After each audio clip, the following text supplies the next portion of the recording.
Thanks everyone for coming out. My name is Laura Heisler. I'm Director of Programming for the Wisconsin Alumni Research Foundation, and we're delighted to welcome you to the first of this semester's WARF Essential Topics series.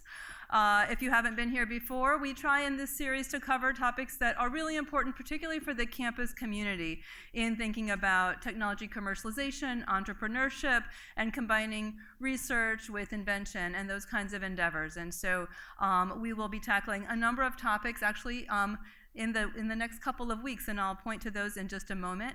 A couple of housekeeping matters for you.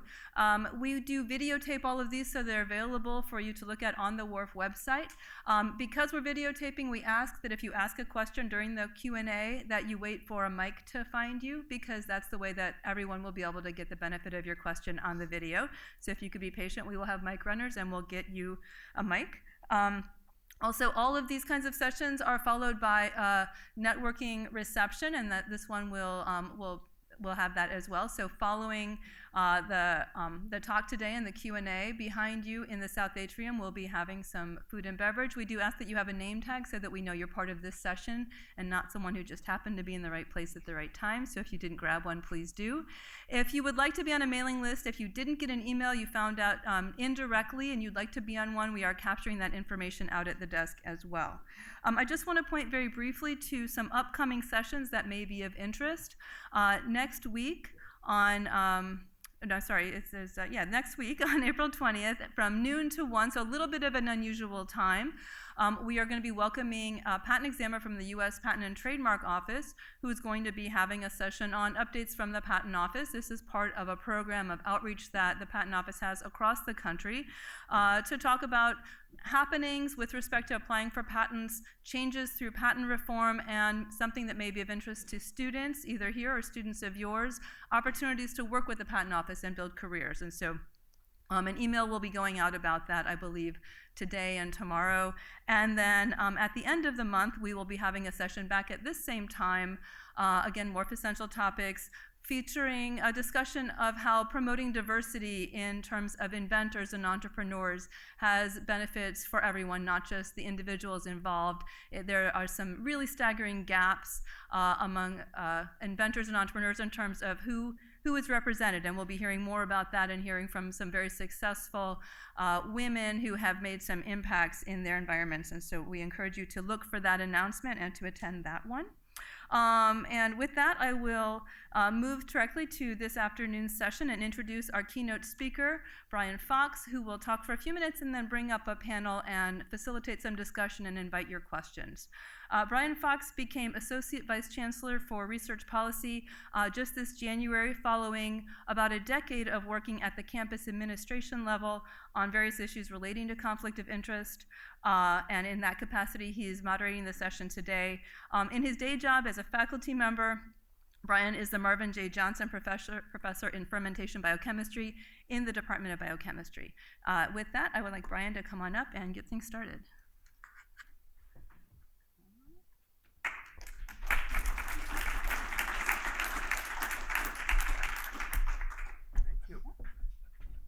Thank you, Laura, for the very nice introduction. Thank you all for coming. I understand a lot of things are options in life. It's a beautiful, beautiful day out. So thank you much for coming and listening to what I have to say. Those are all options and choices. So I've been invited to come and lead a forum. And a forum to me means I'm going to talk for a very short time. I have some friends with some great skills around the area that I've asked to come here and sit up, and we want to talk about the issues that I'm going to put before you, okay? And so this is about the university's role in promoting entrepreneurship. And I'm going to start with a little bit about how we got here. Okay, and so many of you know about the D2P initiative, Discovery to Product. It's now housed over in the Purple Building, right close by. And some of you also know about Igniter funds. These are state dollars that were given to the university to try to promote entrepreneurship and help people learn how to do tech transfer, start companies, any variety of activities. Okay, now this is coupled with I would say, great enthusiasm by our chancellor to promote these kind of activities. There are certainly societal inputs that are pushing this and encouraging it. And so as part of this evolving scenario, the Vice Chancellor for Research and Graduate Education, so that's the VCRGE office, in case you are not so familiar with that yet, has created a working group to take a look at some of the unaddressed issues for our campus that are around these ideas of entrepreneurship. And then I would like to thank WARF, Carl Gilbranson and Laura, Michael Falk, other people for having a long-term interest and support in these kind of discussions about the relationship between the university, conflicts of interest, opportunities to do tech transfer. All right. Let's see. So I want to start, this is just going to be a thought problem for you of a few topics that might be, you probably have an opinion on these, or maybe you have some knowledge. Hopefully you have some knowledge. But I want you to think about, here's 4 institutions. They're actually all outstanding institutions, a little bit unique in certain things. And I want you to think, what do you know or you believe, or what's the myth or what's the reality about the way these institutions are? So own your intellectual property. Consulting or outside activities without prior approval. So I'm speaking to you, my fellow faculty members, largely. Be the CEO of your own company while an employee of the university. Use your university facilities by your company. Tenure for entrepreneurial activities. Okay, so kind of color-coded here for you what I think the answers are. That may be a point for discussion later, but UW-Madison is unique among our limited number of peers shown here in that faculty and staff own their intellectual property. Now there may be other contractual issues. There may be the Bayh-Dole Act. There may be things written into sponsored research that modify that ownership, but that's a unique principle for our university. Second one, consulting or outside activities without prior approval. Well, that's pretty unique with us too. That's maybe an outgrowth of the Wisconsin idea. MIT acknowledges people are going to go out there and get there and do that. Not so much over here if you go and read their policy guidance online. Be the CEO of your own company? Well, yes, certainly. Yes, certainly. In limited circumstances. Now, discuss a little bit why here. Absolutely not at Stanford. Specifically forbidden to be the CEO. Now, how use of university facilities by your company? Yes, we can do this, but we're going to do it in a very careful manner. Same in Minnesota, no here, no here. These two, nonprofit institutions, there is a heightened awareness about threatening nonprofit status by use of facilities and materials there. That's unique to us. We're not a nonprofit. Tenure for entrepreneurial activities, well, that's a gray area. Let's say that. Now, I have been working in this working group, and I've been struggling with the idea of what is it? What is an entrepreneur? And so I've had, like everybody else, I look around on the internet. I found this one. I kind of like this. Of course, it's, that's really not quite right. This is where I found this. Mervyn has a lot of blogging activity and seems to be quite creative with Photoshop, creating interesting pictures. So here's another one. Ask my friend John Eckert, who's also on the working group with me. What's the definition of an entrepreneur? John has several of them, and maybe we can explore some of those today, but here's one. Professor Howard Stevenson, Harvard School of Business. I think this is actually a fairly old definition, 20 years old, something. pursuit of opportunity without regard to resources currently controlled. So I thought, yeah, that's a pretty heady, deep thought. One could really think into that. And then me, if I'm wearing my, university administrator type hat, I go, let's see. Well, what about those UW system requirements that we have because we're state employees? What about those state of Wisconsin laws concerning how state employees might use state property for personal gain? And what about federal regulations that require us to do certain things when we're the recipient of federal grants? So that first definition doesn't seem to work for me so well. How about another definition? Oh, I went the wrong way. Sorry.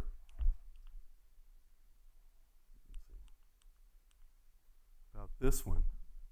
Here's one. So John and I have gone back and forth on this one. Key kind of, I guess, the provocative point here is it's an individual who assumes all the risk and gets all the reward. Well, I'm not sure if that one really applies to us either. We do have a state job after all. We get paid, we got health benefits. So I'm not sure this is a very good definition for us to understand how we should be going. How about this one? Another one. This one came out of the Oxford Dictionary. Still maybe not quite right. Takes on a greater than normal financial risks. That seems kind of arbitrary and odd to me too. And so really appreciate it. John and I went back and forth over the weekend. Maybe this greater than normal financial risk is really more something like, could be framed as responsibility to the institution or to your other employment. So those are some thoughts that we spend a lot of time in the Vice Chancellor for Research Graduate Education grappling with. How can we facilitate and help people and understand what they want to achieve? Now, so there it is, right? I mean, this is, okay, very wonderful. Nick Walenda, he's crossing the Grand Canyon. This is clearly a balancing act, what any individual investigator at the university might be seeking to do. Balance out between potentially competing desires, interests, constraints, all right? And I think if it's true that the university wants to move forward and do this, we need to learn how to do it. We need to optimize how we can do it, but we have to optimize within a set of constraints. So what's the basis for this action? Here are the biggies. The first is the this is University of Wisconsin System, Chapter 8. That chapter is it's the Unclassified Staff Code of Ethics. For those of you who don't know, unclassified staff is faculty and all academic staff with a 50% or greater appointment. This Code of Ethics describes your behavior and outside activities, how you report and describe compensated activities that add on additionally to your job. UWS Chapter 21 describes in detail how one might use university facilities for even with your own company. It describes how one might, it doesn't forbid it. So the door is open for a proper pathway to access that. Now, Wisconsin statutes, this is a state law. Inappropriately carried out, it's a felony offense, so we certainly do not want to ever have that happen, and we're actually quite good. We have obtained modifications of state law that describe how we can deal with this unusual activity. We do this frequently. We like to have it happen before you get embedded in the problem, not afterwards. Last one is federal regulations. These are people who have federal grants, NIH particularly, and that have financial outside activities. These apply to you. It's better to think about the consequences before than after, all right? So, what are our high-level concerns? Do you want to? Could you describe the self-dealings law? Self-dealings, go ahead, yeah. Okay, the question is describe the self-dealings law just briefly. Self-dealings law got started because it wanted to address the issue. If I'm a state employee that can direct the spending of money, I shouldn't direct spending of state money to my brother-in-law who has a paving company who can pave the driveway up to my house. It's when you are on both sides of the contract. And so a university professor that has a company that might want to give money back to their lab to do research could be on both sides of the contract. That's what that's about. Okay? So high-level concerns, right? I don't want to discuss individual cases and details. It's better done in private. But the high-level concerns around entrepreneurship and starting your own company and beginning to put your mental energy into that are the allocation of time. Everybody knows time is money. That's salary. That's whether you're doing your university gig or your private gig. Those are issues that can be worked out, and we frequently do it, but we like to do it before rather than after. Involvement of students and staff. This is really a high energy rail for us. We want to make sure that students get served as students, don't get used. Now, students, there are probably some students in the room. We're also interested in helping you, under appropriate circumstances, carry out your entrepreneurial wishes or help you move to that. But these are high-level concerns. The university space, that's covered, UW21, we know how to deal with it. Resources also know how to deal with it. I just want to mention one thing. It's a problem that's popped up a lot. Please think about this. Now, if I were Mr. Me and I wanted to start my company and I was interested in informatics and beverages, would probably not be a great idea for me to name my company Fox Google Coke. That would generate legal trouble for me, most certainly. So don't name your company after your university center or something that the university owns. That's just not productive, all right? We've been having this way too much here seems like, wow, why would I have to get up here and even mention that? But here we are. Last part I want to talk about, and maybe there are representatives here, is everybody is really, really interested in getting going on this. A lot of people want to play, they want to participate, they want to help. Unfortunately, right now, what I think we have is we have proliferation with no integration of effort. We have inconsistency in the message that the different groups are providing. And I think we have a casual appreciation of the landscape of the institutional responsibilities. That means these constraints on state employees to do this. All right, and so this is the stickers page. Let me apologize first if your sticker isn't there. Please send me your sticker. I'll put it up here because in one way, the more is better, especially if we can all figure out where we're pulling to, what we want to pull to. Now, this is the transition into bringing my panel up.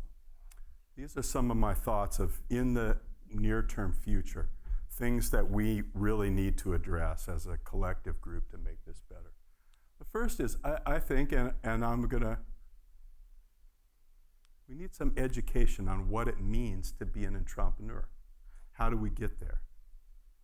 John Eckert, I have asked him to be here. He didn't know this is why I asked him maybe, but I think this is a passion of John's, and I think we need to think about that.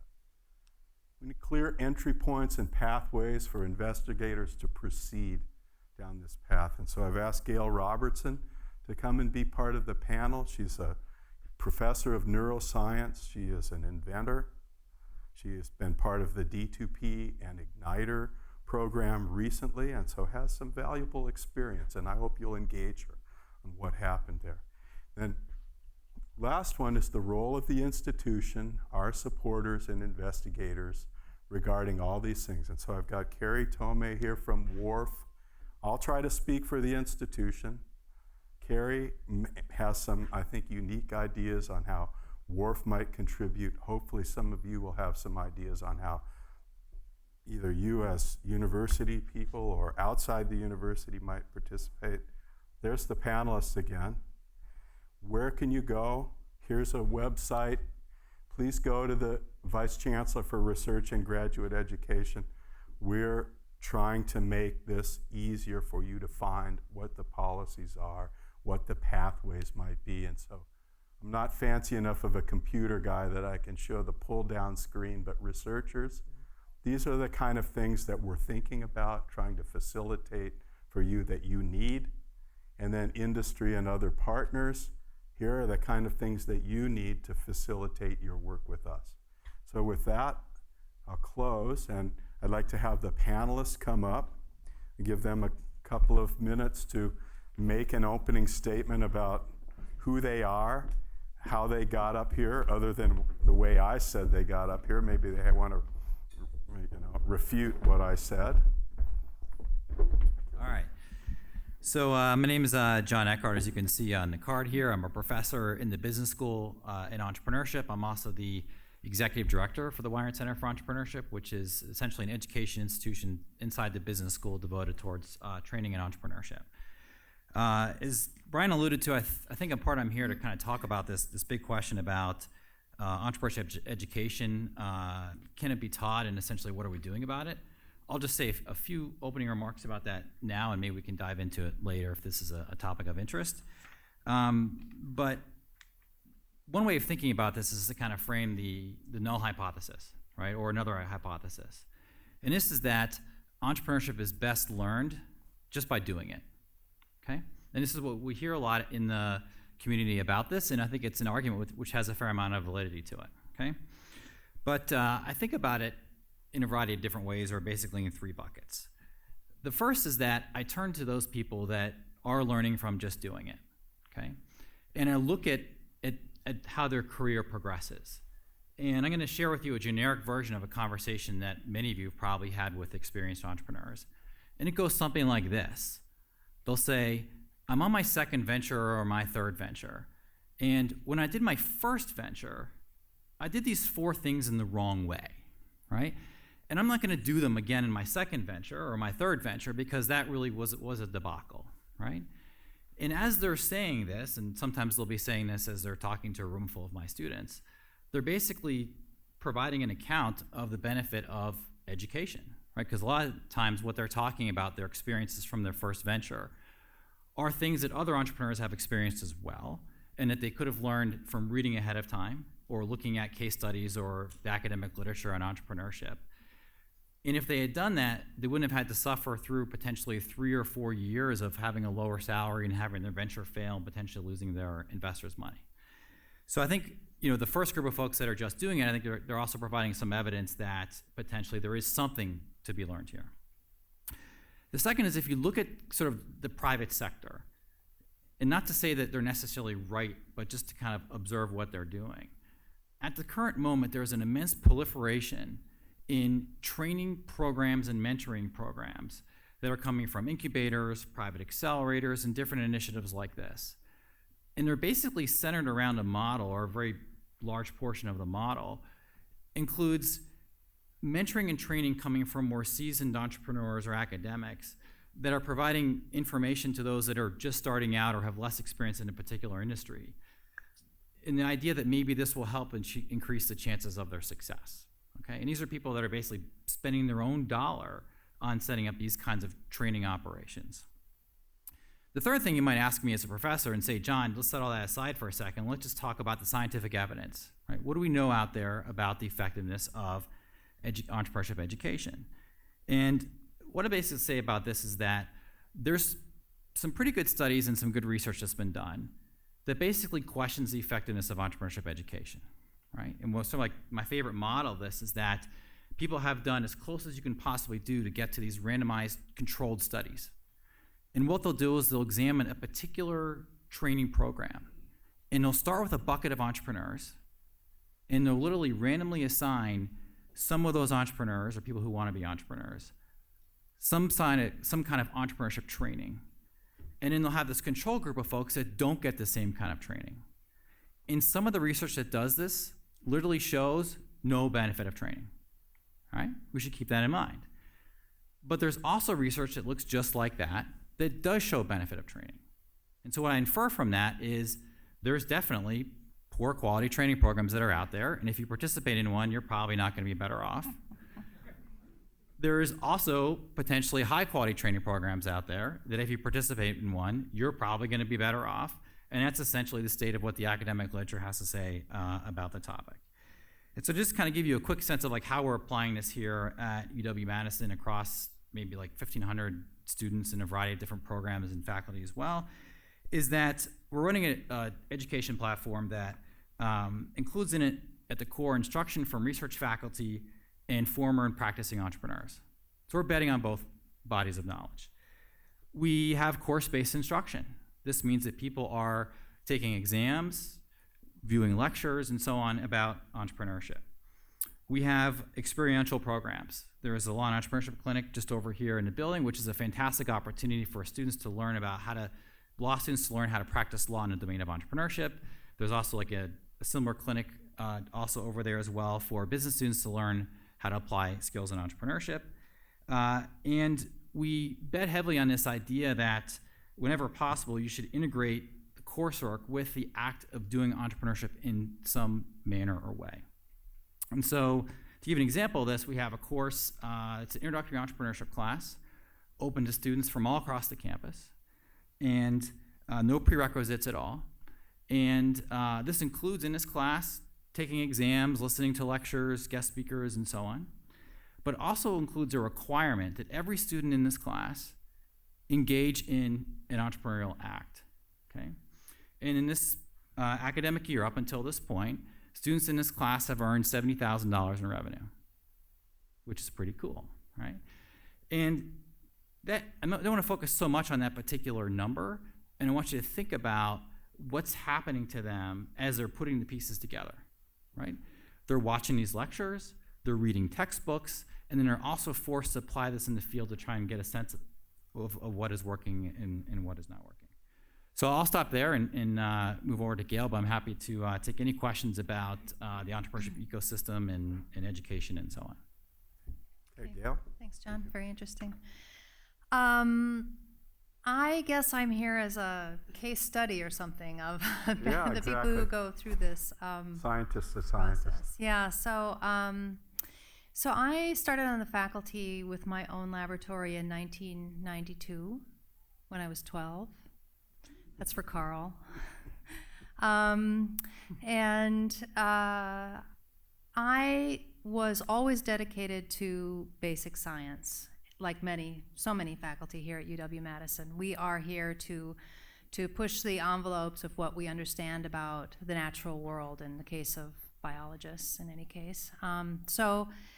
But because of the environment at UW-Madison, I was from a very early stage, in fact, as a postdoc here, aware of WARF and aware of a kind of very positive attitude about entrepreneurship, about commercialization of technologies that might have useful applications. And so as I proceeded with the work in my lab, early on, within a few years of starting my own lab, we made a discovery that led to a drug safety screen that ultimately was mandated, and still is mandated by the FDA, to ensure that drugs in development are less likely to cause sudden cardiac death by having off-target effects. And this turned out to have tremendous commercial potential, and much of which was realized, perhaps not all.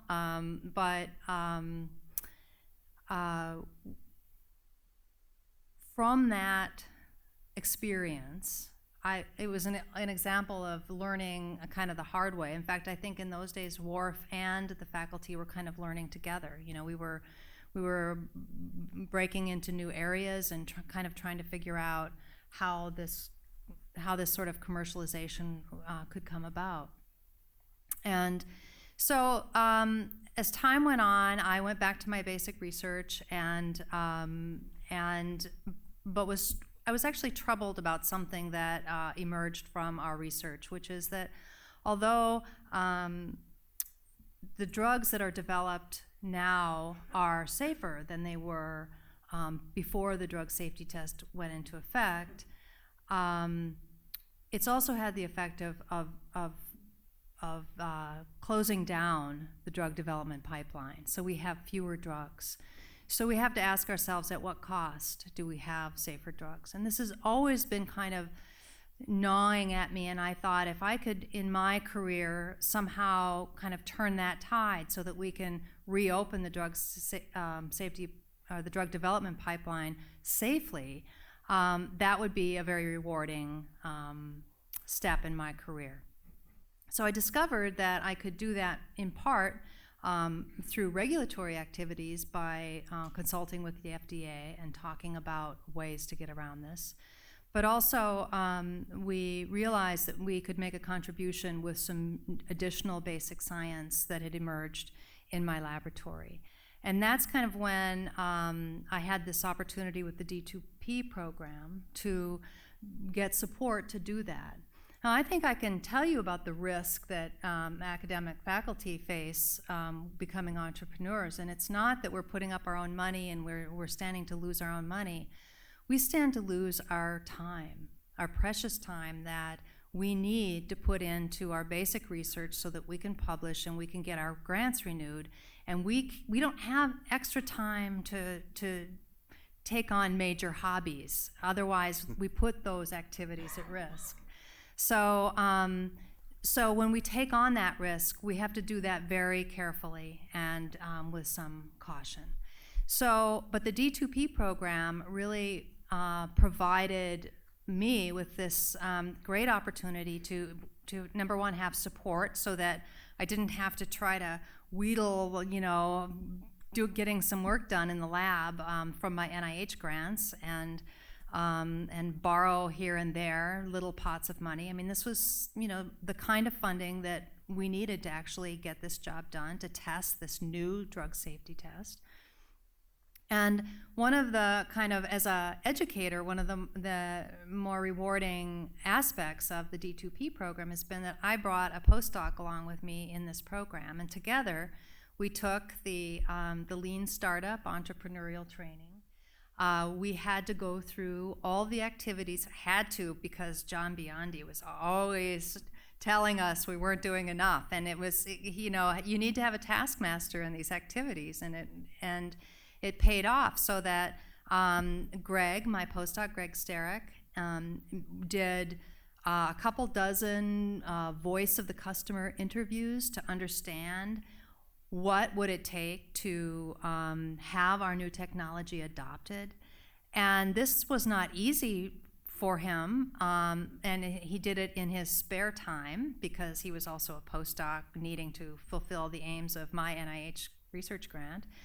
But what happened along the way was we really got a much better idea of our technology and what we needed to do with it. But also, Greg is getting a one-of-a-kind, amazing education where he's learning all about how the entrepreneurial activities work. And as John said, you really kind of have to do it to appreciate what is involved. And now he's made contacts with high-level safety officers or directors in every major pharmaceutical company, pretty much, in the world. And those are contacts that he's going to call upon when it's time for him to get a job. So at this time in the university, when we're spending so much of our energy worrying about how are we going to find jobs for all these PhDs we're training on, all these postdocs coming through our labs, I mean, this is another very rich sort of avenue for employment for these individuals, and it's a way for us as basic scientists to really translate our knowledge out into the marketplace, but also just into the community and the world in general. So, I don't know. I guess that I've probably gone on too long already. So. No, that was great. Carrie? All right. I'm Carrie Tomey. I'm with the Wisconsin Alumni Research Foundation, and I guess we're here because it's our essential topic. I think I got picked because I picked the short straw, Carl, or is because I help co-manage the startup program that we have at WARF. I'll be pretty brief.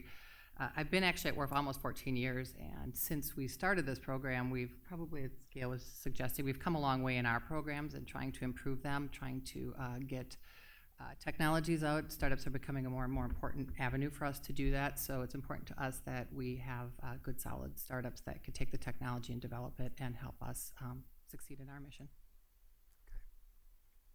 All right, so now it's the time for you people to ask your questions or air your grievance or whatever you brought you in from the beautiful warm weather.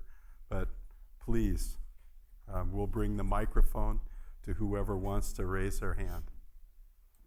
Here we go. Thank you.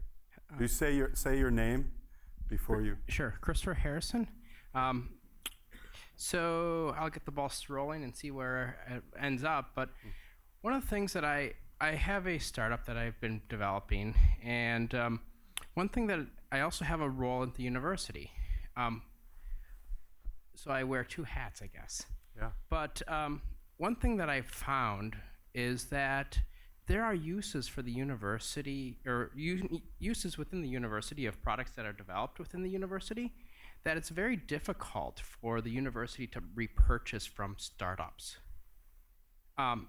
The procurement process is horrible, and that's like with a capital H, long, capital H, horrible.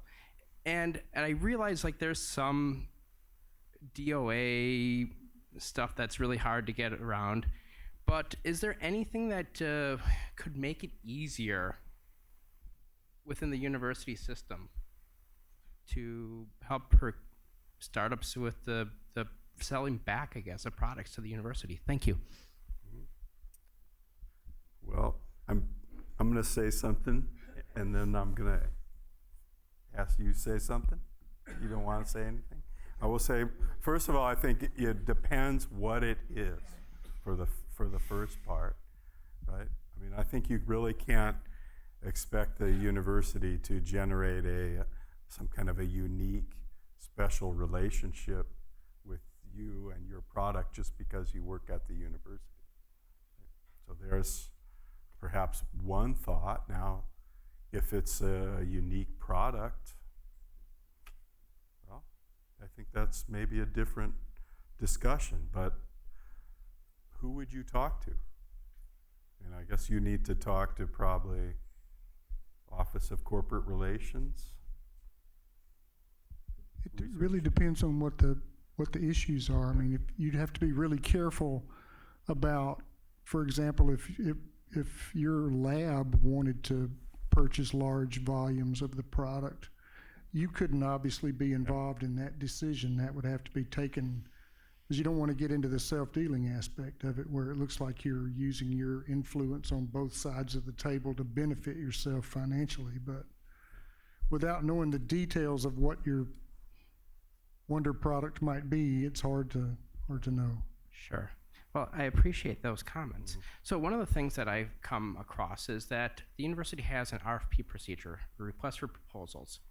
These proposals are generally done by people in higher level positions that are looking, this is from my perspective, are looking for products that are, no one ever gets fired for buying IBM. No one ever gets fired for buying the big name products. So the RFPs are going out for products that are high level, high expense, but the small companies that are maybe right in town don't even have an opportunity to make a proposal for these RFPs. And that's really what I'm getting at, is it's not necessarily even a question of using secondary influences within the university, because I don't believe in that. Yeah. But Well, so so- thank you. May I ask what your product is? Sure. We do data storage. And I understand that part of the reason why the WISC mail system has been moved over to OC 365 was because data storage was a cost prohibitive. So I wasn't even consulted with that, because I have a solution that really sells storage at a pennies on the terabytes. So I don't want to make this like all about me because that's really not, but I just want to. Well, so it's a relevant point you have. How would someone do procurement? If you have a small business, how do you break into that? Absolutely. Thank you. Yeah, so thank you for that comment. Here we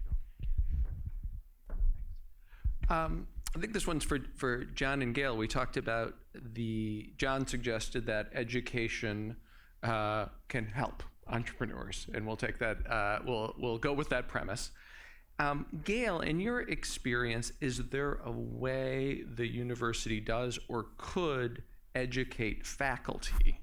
Not so much at the graduate level, I'm looking at faculty. Is that an efficient use of faculty time? How would you reach faculty in a way that could be productive in terms of developing them as entrepreneurs?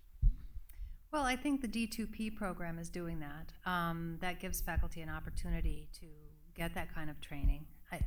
You think you really got to want it to do it. I mean, it wouldn't do to just provide workshops and, I don't know, in the evenings and have all the faculty march through it, but with the right circumstances and the right technologies, so that if the timing is right to learn that stuff, it's fantastic to have the formal program. John, do you want to?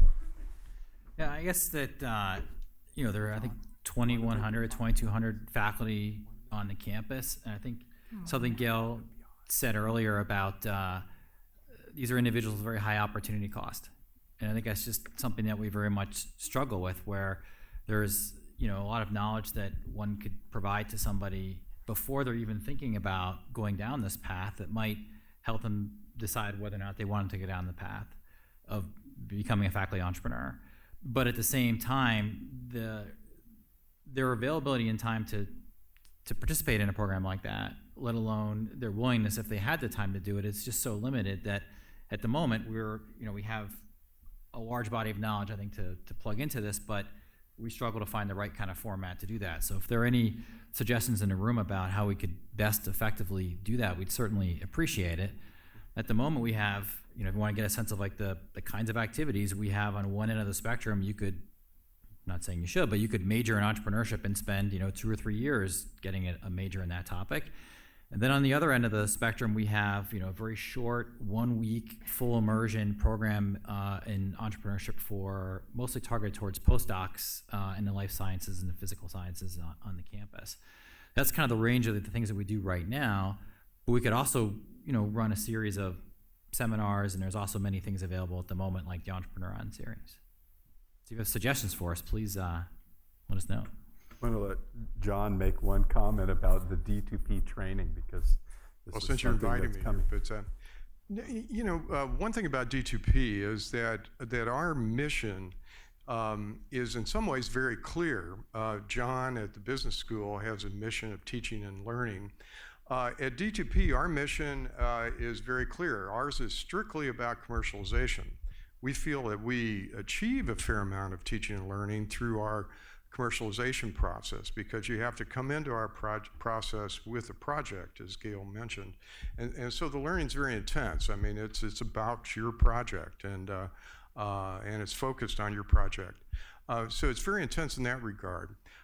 We are looking at ways that we can kind of broaden our mission a bit. We pick up projects at proof of concept, at technical proof of concept, and try to move them out to commercialization. And we can only deal with projects that have a fairly short path from technical proof of concept to commercialization.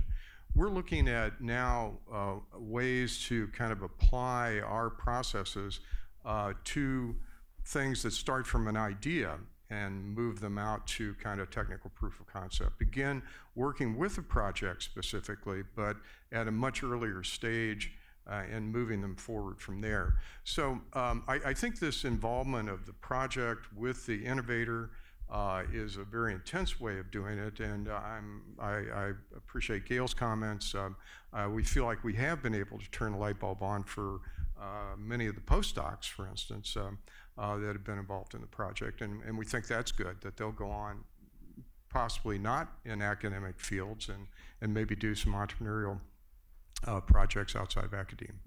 Yeah, So I'll make one additional comment before I turn it over. I think great success of D2P is they've been able to carry that out in the context of the academic timeline, right? Right during the semester. This wasn't go off in the summer or take your Christmas break. This was integrated into the daily workflow. And I think that, John, that's a great benefit if you want to think about inviting more and more people to participate this on their interest. Yes, sir. So this is kind of a comment for John, in terms of like trying to cultivate the entrepreneurial spirit or that type of talent in a scientist who, like Gail was kind of saying, well, that wasn't her interest. Her interest was promoting, and her main mission was promoting basic science. And then it's a question to Gail, like maybe you can partner someone that's very entrepreneurial that doesn't have, what project can I work on? And partner them with the scientists that have the ideas and have the product that can then be commercialized.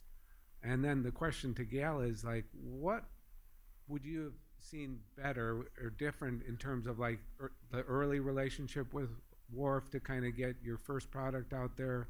I mean, if it would have been, it sounded like time was the big thing. If someone else was carrying this forward with your guidance in terms of the science behind it, would that have been better? So I'm not sure exactly what the question is.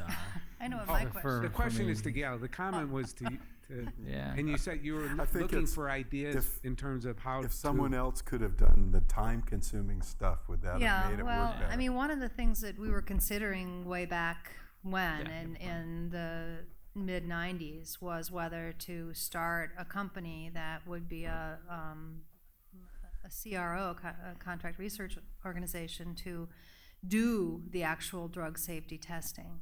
And that's something that Craig January and I discussed at some length over a period of a year or more to do this. And in fact, one of our colleagues in a different institution did that. And that is now the company called Chantest, which was recently bought out by Charles Rivers. And Buzz Brown is a very wealthy man today. But at the time, in those days, when you started a company, you really started it. I mean, now there's so many resources available to start a company. If I wanted to start a company, it's highly unlikely that I would be CEO of my own company. But back then, you were kind of everything. And so I had a 2-year-old child. I was an assistant professor trying to get tenure. That was not good timing. So, now my son's graduating from college and I'm like a postdoc again. I can work as much as I want. So I think, part of it is just, real life. But the other thing is, all along the way, I did have something that's extremely important in this process, which it's gone on for a long time, and that is that I had a lot of really fantastic mentors along the way, people who are entrepreneurs themselves. And I did spend, again, more recently, several years asymptotically approaching the decision of whether to start a company. And ultimately, about a year and a half ago, right around the time we were thinking about the D2P, I decided to just end the quest, and I decided not to start a company because I'm having too much fun in my lab, and things are going really well there, and I just didn't want that distraction. And there were other good reasons from a business perspective why our technology is not something that we would solely build a company around. But I learned that by having these mentors in the business sphere. People like Bill Chekovich was a great mentor to me for many years, and he worked with no compensation at all trying to help me figure out what to do. John Printon is working with me on the D2P. He's my business partner in the D2P program. So those are the kinds of things that did help a lot. And I just think, why it didn't happen earlier was really a matter of timing and my career development and personal life. Other comments? Here we go, Carl.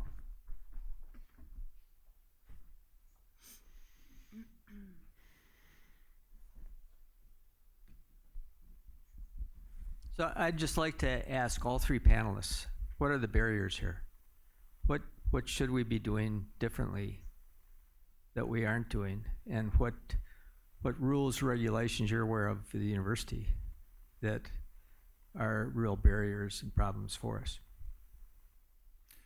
So I think if I shoot a part of that, which is like, what could we do that we're not maybe focusing as much on in our policy discussions around entrepreneurship, is that I think when we look at major academic universities like University of Wisconsin and other places, that we often celebrate, and I think this is an important thing to celebrate, but we also almost exclusively celebrate one narrative around university-based entrepreneurship. And the narrative is typically something that goes like this. There's a professor that invents something in a lab. They get a patent around that technology, and then we start a company around it. And that is an incredibly important aspect of academic entrepreneurship, and we should not discount the importance of that. But there's a whole nother process or way that university-based entrepreneurship occurs. And this starts with a completely different approach. It starts with an acknowledgement or the realization that there are tens of thousands of people on this campus. And they're students, they're graduate students, they're faculty, they're staff, and they're involved in studying almost every topic known to humankind at an incredibly high level, right? And if you add on top of that the fact that there's about 400,000 or so alumni tied to a campus like this, and then if you look and examine what kind of entrepreneurial things could happen from that, it's literally incredible. And so if we turn to a school like MIT, right, which is, I think, known for being a very entrepreneurial campus, they have every year about, let's say, 20 or so, 26, 24 startups a year that are the traditional faculty-focused model, which is, some invention on their campus is then part of a startup, right? But there was some research that was done on the entrepreneurial activities around their campus, and they found out that about 900 companies are started a year, an unbelievably large number, from people that went to MIT, work at MIT, are current students at MIT, this is who they're counting in that population, that are not starting their companies based on MIT-based technology.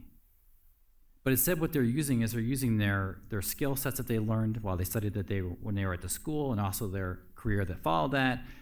They're enterprising, and then they build companies. And I think that is something that should be more of a focus in our policy discussions about how to stimulate entrepreneurship, or if that's the thing that we're kind of not betting fully on, it would be trying to push further that kind of process. The other thing to point out is that, remember I talked about 24 or so versus a 900. If you look at the economic impact of those two groups, they're about the same, right? So that means that the faculty-focused or the invention-focused model is incredibly important, and we would be foolish to step back from that in any way and not to bet more fully on that. But at the same time, there's this other piece that's almost as equally important or potentially the same in importance as far as the economic output of the entrepreneurial activities of MIT that I think speaks to some of the potential that's here on our campus. Gail or Gary? Go ahead. I think from our perspective, I guess I would say that the biggest barrier is that this is hard to do, and it should be hard to do. There's a lot of areas that you have to think about. So if you've come up with the invention, that's great. That's obviously number one. But you need to understand legal. There's going to be a license if you've got a patent, and you need to understand that process. There's financials. You have to understand the business, case you're making, whether there's something actually out there, as Gail said, is it really a company or not, or just a product? Operationally, management, dollars raised. There's a lot of things that have to come together, and there's a lot of education. A lot of times it's, the easiest ones that go through are the ones where people have done it before because they just know how to do it now. So for me, I don't know what Carl would say, and hopefully he's agreeing, but I think it's hard to do, and I think that's probably the biggest thing that maybe people underestimate when they see this. It's not just, coming up with your idea and now you're going to become a millionaire. It's just not that simple. I would say I might have benefited from, well, first of all, the rules are always changing, right? And so I felt an obstacle to getting work done that I could have gotten done in my lab at the time if that had been encouraged or allowed, or if I had had some kind of guidance in how to really make that happen. So if I could have written an SBIR and implemented some of this stuff in my lab starting even 10 years ago, that would have lowered the barriers. I have a feeling that kind of thing is more possible now, but I'm not still actually not even quite sure. But if there was that kind of expertise available to me as a faculty member to help me carve out something like that, I think that could lower the barrier. Yeah, I think like a lot of other things, we know what the SBIR beast looks like now. So we've seen it. I have a question right here. Yes, the gentleman in the front row had a question earlier that was about pairing up entrepreneurs with scientists or other inventors so that the person who's doing the invention of the product can focus on that, and the entrepreneur can be the lead person for guiding it through the complicated process that it needs to go through, and they can each play to their strengths then.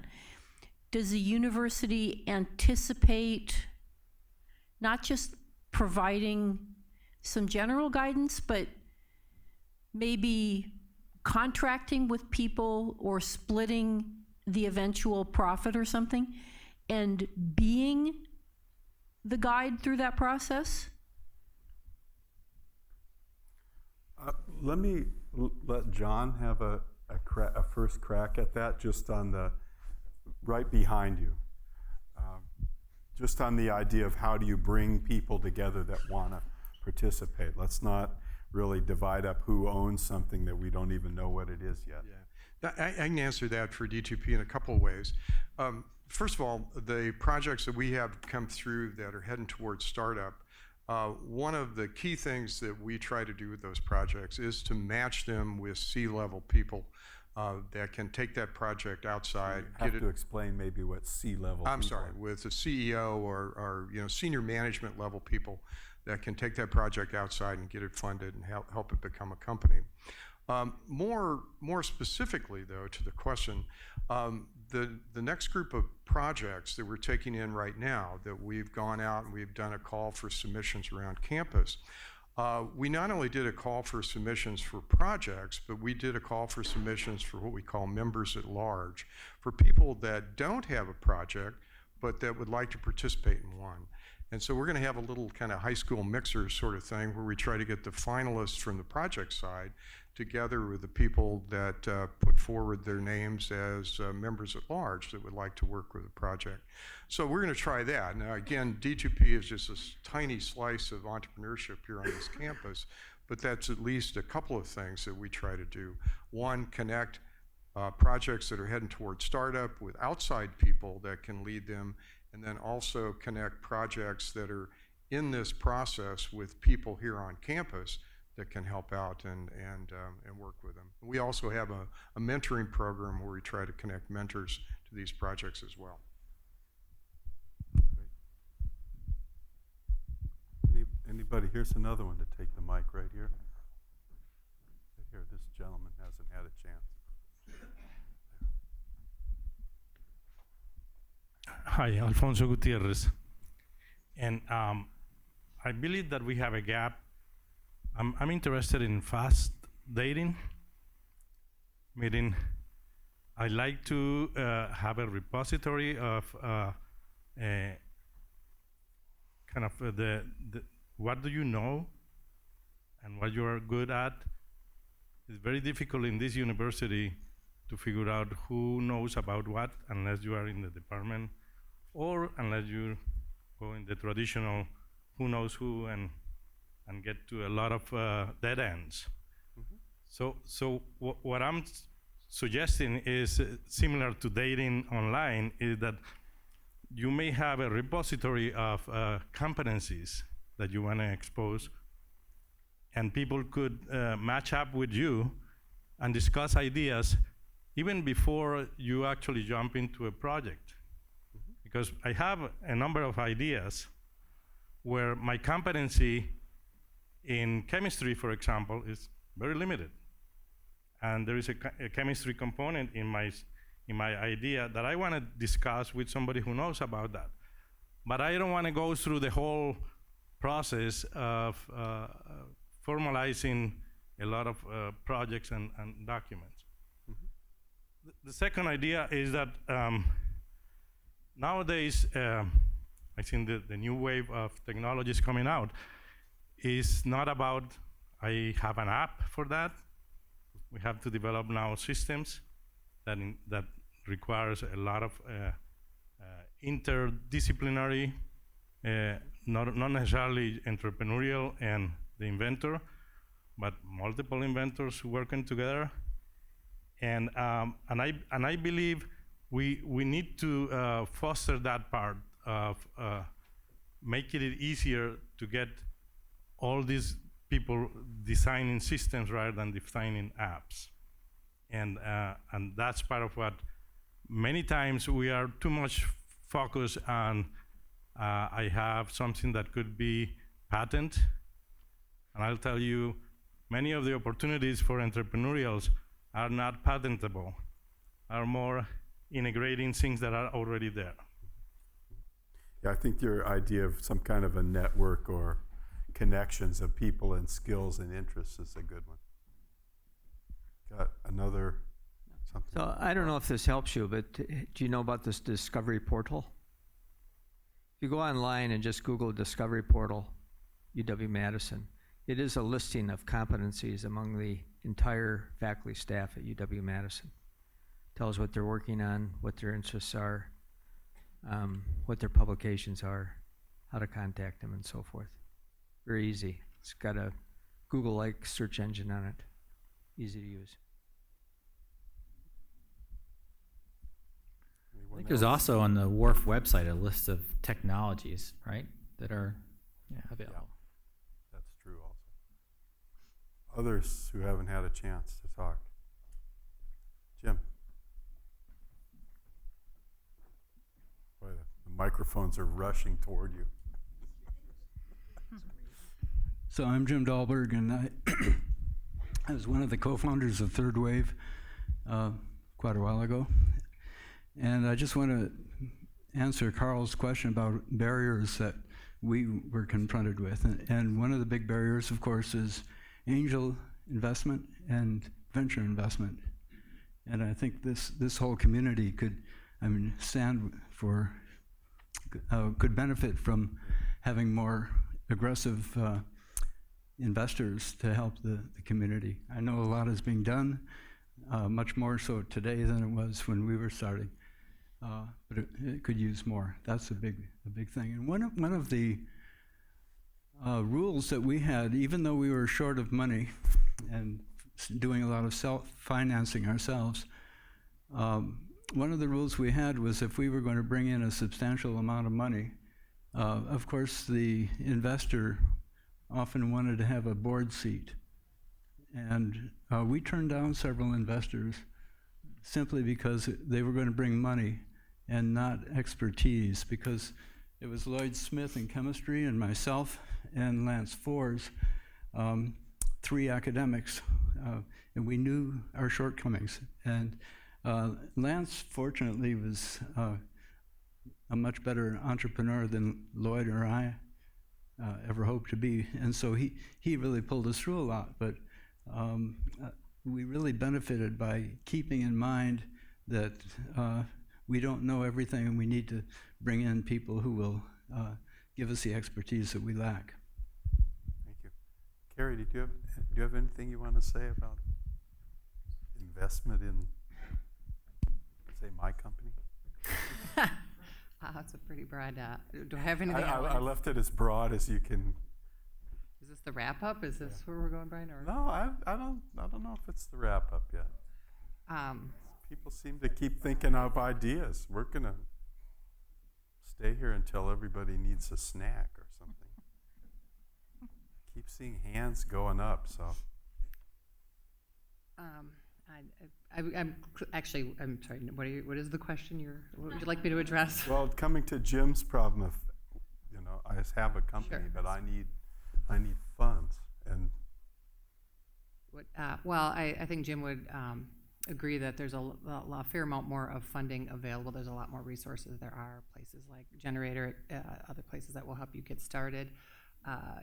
WARF has done its part from the investment side as well. We partnered with the state pension fund to create a venture capital fund. We, through the investment portfolio, invest in venture capital. We're investors in venture investors. We've been for 3 or 4 funds. And we ourselves have an internal fund that we put money into companies. And we evolved that program over time. We've done different things, and compared to Jim's was the first company we put cash into. And since then, we've gone earlier, bigger, and we keep trying to adjust that program to make it consistent with WARF's mission as well as help the community. But overall, I guess the biggest thing that will result in more money is big successes, because the one thing I do know as the investment director is that money follows success, and if we have a bunch of them, people will put venture capital funds here. there you go.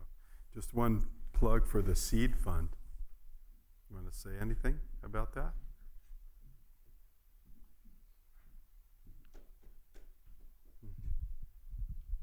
We repurposed the old Industrial and Economic Development Research Fund, the INEDR program, which had for years funded research that was of interest to faculty or academic staff and a company. And we found over time that some of the biggest wins were when the company was a faculty startup. So last year we targeted it solely to serve essentially as very early, high-risk venture capital between faculty and staff companies. So this is the second go-round of the seed fund, and the thing I like about it is that we used to be like a $30,000 hit, and now we take the money that comes from the state and we properly capitalize a smaller number of projects. It didn't make any sense to me to just put $30,000 behind a project that needed $150,000. So now we actually have the flexibility to properly capitalize a smaller number. So hopefully it'll work. We'll see. So that's where we are. So maybe I'll just jump in for a second. And if you're in the audience and you're looking to finance venture, there are a couple other groups that were not mentioned, and some of them are newer than others. One is Wisconsin Investment Partners is a pretty active or a very active angel group in town. There's a new fund called HealthX, which is dedicated towards health IT, and they're in Madison. There is a fund out of Milwaukee, which is pretty active in Madison, called CSA Partners, again, more focused on information technology than biotech. American Family has a small venture fund. There's a company called or venture fund called Great Oaks that's headquartered in New York City with offices in Chicago that has been fairly active in Madison in recent years. And of course, there's Venture Inventors also as another firm. So this is, if you're trying to start like a big biotechnology venture, this is by far not enough funding probably to do that. If you're sort of more in the information technology space, I think the current conditions are brighter than they were maybe 8 to 10 years ago, but certainly not as bright as maybe we would like them to be. Thank you, John. Sure. Others, anyone else? Questions? Yeah, okay. If I can say one I more got one thing. more back in the back. Okay. Go ahead. So one thing that is, so having started up a company in IT, it's interesting that there's a lot of resources, but there's not a central place to find those resources. Like some kind of business registry or someplace to find, hey, I'm looking for accounting help. Or, hey, I have no idea how to do my books at all. I don't even know the nomenclature about using accounting. Or for that matter, even a registry of like, these are businesses that have come out of the university, and being able to use the university saying, hey, we were founded by university alumni and we came from the university. If it's using like a logo or an emblem, that'd be awesome. But right now, as a startup or as any company, we're prohibited from even mentioning or using the university at all in any type of acknowledgments, I guess. So thank you. You got one in back here, and then Don. Sorry, John Surdick. I work with a cross-campus entrepreneurship program. I know many of you here tonight. I actually have a quick question. I was thinking about your selection of the peer institutions of which we were benchmarking ourselves against. And it strikes me that they may be comparable institutions in many dimensions, but that their context also matters. So if you look at Minneapolis, San Francisco, and so on, you'll find those are, metropolitan statistical areas anywhere from 4 to, depending on how you slice the data and how many counties you include, to maybe 9 million people. Madison MSA, probably about 550,000. So when we talk about resources, whether it be investment or mentoring and other services, we should be sure to benchmark ourselves against maybe relevant context, not just schools. And to that, I would ask the panelists, what schools do you think have an appropriate or similar situation or context which would be good parallels or places where we might learn vicariously something that's useful rather than trying to replicate or think about what the resource base might look like in San Francisco and how we may not have that here. So I'll first take the credit for picking the peer groups, and they were strictly based on policy issues. Okay. But now, so maybe University of Illinois, Cornell University, might be University of Georgia, Athens, Ann Arbor. What about Research Triangle? We can certainly, Duke. and I'd be happy to talk with you more about, because I agree with you, context is point. probably everything. Yeah, I was Anybody saying UNC or Duke in that area, maybe Boulder, Colorado. Yeah, we could, that's a really interesting point. We're always beating ourselves up for not measuring up to these big cities. The point on those was a different, but what you say is actually very relevant to how we might roll this forward and actually achieve things. Donna? Yeah, just a quick comment. If there isn't one already, it would be helpful if there was a big old flow chart somewhere on UW servers about if you have an idea, where to go, what you need to do, and where the resources are. Yeah, that's my sticker page. Still needs a few connectors and roadmaps and where to go for what. I think that's generally true of this campus. Anyone else? I don't want to cut it off unless you're all feeling like I need refreshments. Okay, seeing no urge for the microphone, I'll call this to a close. Thank you very much for coming. Appreciate it. There's still time to talk outside.